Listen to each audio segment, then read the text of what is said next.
প্রিয় পীরগঞ্জবাসী, আশা করি আপনারা সকলে আল্লাহর মেহেরবানিতে ভালো আছেন। ভাই বোনেরা, আমরা এখানে এসেছিলাম আমাদের আবেগের ঠিকানা, আমাদের কলিজার টুকরা, আপনাদের কলিজার টুকরা শহীদ আবু সাঈদের পরিবারের সাথে মোলাকাত করার জন্য। আমরা কৃতজ্ঞ, আপনারা ভালোবাসা দিয়ে, এই শহীদ পরিবারকে ভালোবাসা দিয়ে আমাদেরকে এখানে গ্রহণ করেছেন। আল্লাহ তাআলা এই পরিবারের এবং তাদের উসিলায় এই এলাকার সমস্ত মানুষের মর্যাদা বৃদ্ধি করে দেন। আমরা অঙ্গীকার ব্যক্ত করছি, শহীদ আবু সাঈদ এবং তার সঙ্গীরা যারা জীবন দিয়ে আমাদেরকে রেডি করে গিয়েছেন, আমাদের ঘাড়ে তারা যে দায়িত্বের বোঝা রেখে গিয়েছেন, যে আমানতের বোঝা রেখে গিয়েছেন, তাদের মতো আমরা জীবন দিয়ে তাদের সেই আমানত রক্ষা করার জন্য আমরা লড়ে যাবো ইনশাআল্লাহ।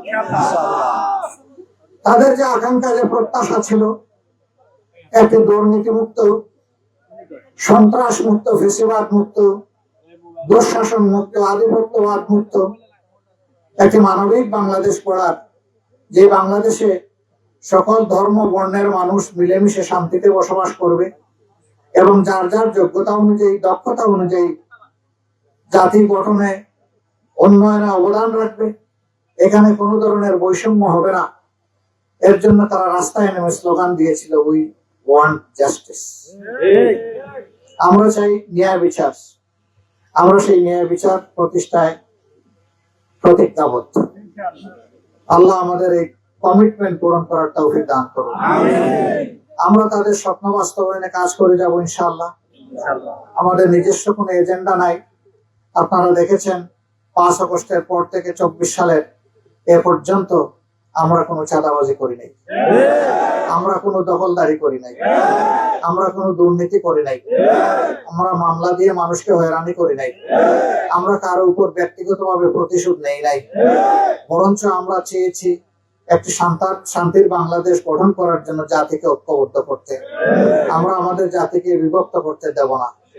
এই বিভক্তির অবসান ঘটানোর জন্যই আমরা 10টি দল একত্রিত হয়েছি, 10 মিলে আপনাদের সামনে এসেছি।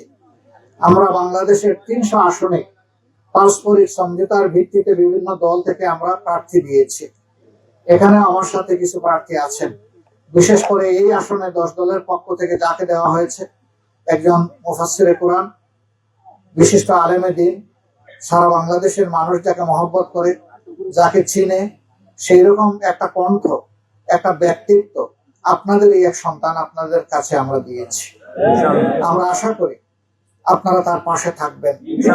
তার পাশে থাকার মানে বাংলাদেশের পাশে থাকা, তার পাশে মানে যুবকদের প্রত্যাশার পাশে থাকা, তার পাশে থাকা মানে মা বোনদের নিরাপদ একটা বাংলাদেশের একটা ঠিকানার পাশে থাকা। আমরা কথা দিচ্ছি, জীবন যাবে, অন্যায়ের কাছে মাথা নত করবে। যেভাবে আবু সাঈদরা বুক পেতে দিয়েছিল, দেশের জন্য ওইভাবে বুক পেতে দিতে রাজি আছে, কিন্তু দেশের 1 ইঞ্চি জমির সম্মান কারো কাছে বন্ধক রাখবো না। আল্লাহ যেন এই তৌফিক দান করেন। আমরা এগিয়ে যাব, সবাই মিলে এগিয়ে যাব ইনশাআল্লাহ। সাংবাদিক বন্ধুরা আমাদের পাশে থাকবেন, সহযোগিতা করবেন। আজকে এতটুকুই। আল্লাহ তাআলা এই এলাকার উপর শান্তি এবং রহমত বর্ষণ করুন। আবু সাঈদের উসিলায় এই এলাকাকে আল্লাহ তাআলা সম্মানিত করুন। আল্লাহ আমাদের দেশকে সম্মানিত করুন। আসসালামু আলাইকুম ওয়া রাহমাতুল্লাহ।